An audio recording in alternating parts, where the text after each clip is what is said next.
What's up, guys? Dan Garner, strength coach and nutrition specialist here.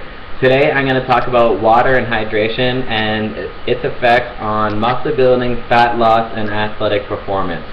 I get questions about this almost every single day. It's one of the most routinely overlooked things from new clients and new athletes, so I always make sure that I address this in the first session. That's how important it is, because water really has everything to do with everything.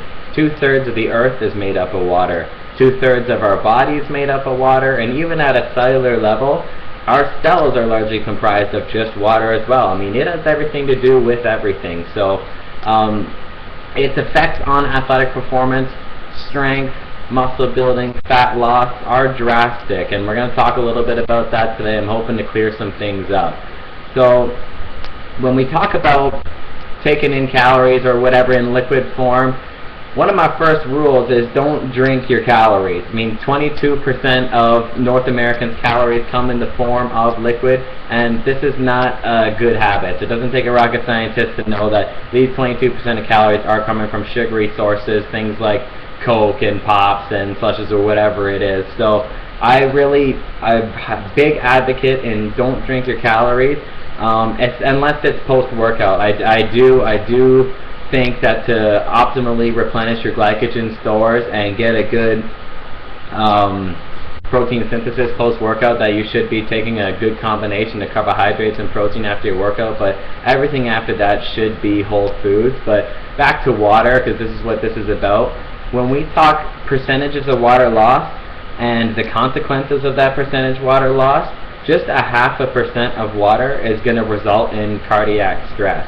So it's going to elevate your heart rate. A 1% water loss is going to decrease your aerobic capacity. So it's going to decrease your cardiovascular endurance. A 2% water loss is going to decrease your muscular endurance. A 3% water loss is going to decrease your muscular strength.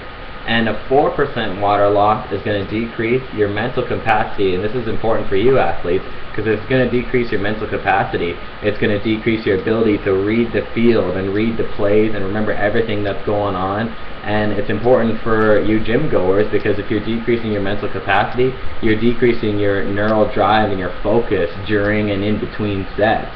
And at 4% water loss, you also decrease your motor skills. So that's important too for gym goers and athletes, because if you decrease your motor skills, you're decreasing your coordination and really your athletic ability. And for the gym goers, you're decreasing your coordination. It means you could fall short in your tempos or your technique or whatever it is. And water governs all of this. So you think about 4%, that's really not a big number. And 4%, we increase cardiac stress, we decrease our cardio, we decrease our muscular endurance, we decrease our actual muscle strength, we decrease our mental capacity, and we decrease our motor skills. So that's huge. I mean, 4% has a huge impact on our body. And you talk to a lot of people, and they really don't know how much water they have each day, or they fall far below even the general recommendation, which is your 8 glasses or 7 glasses or whatever it is. Water also has a big impact on hormones. And what I mean by that is, I mean, most people watching my videos and who follow me really try to educate themselves into getting better. So I'm going to briefly go over these, or else we'd be here forever.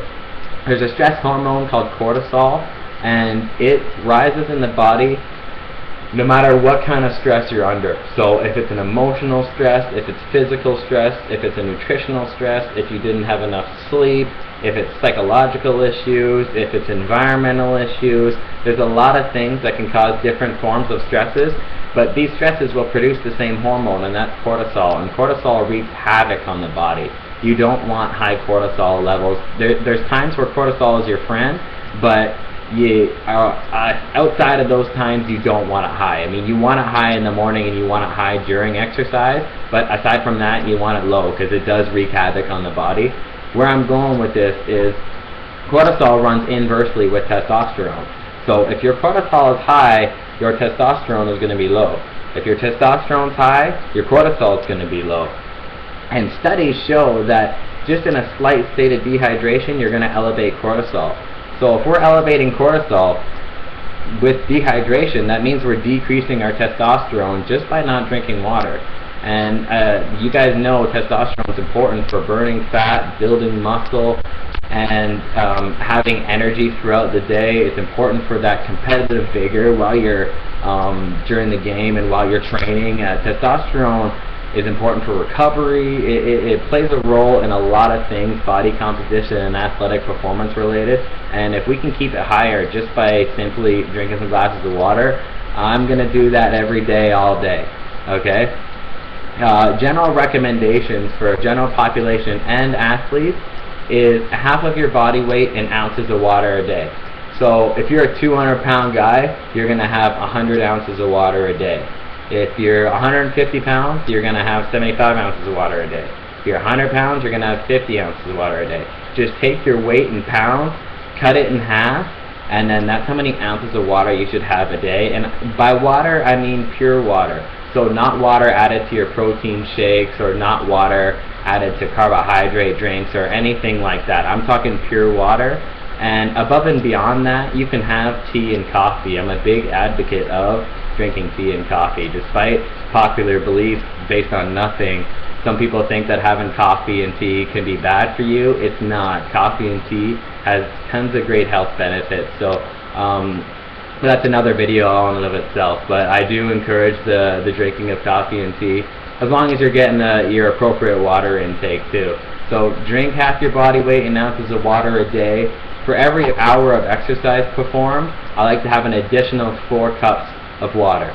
So you would have half your body weight in ounces of water a day on non-training days, and on training days you would have half of your body weight in ounces of water, plus if you did 1 hour exercise, you would add 4 cups of water to that. Okay, so that is going to cover all your needs: hydration, muscle hydration, and it's going to keep you a little bit more sharp too, because the brain is the most hydrative organ in physiology. So it needs to stay hydrated to optimize, to be efficient, you know. So that's how important water is. I really hope that I answered some questions here today. Stay hydrated and stay fit.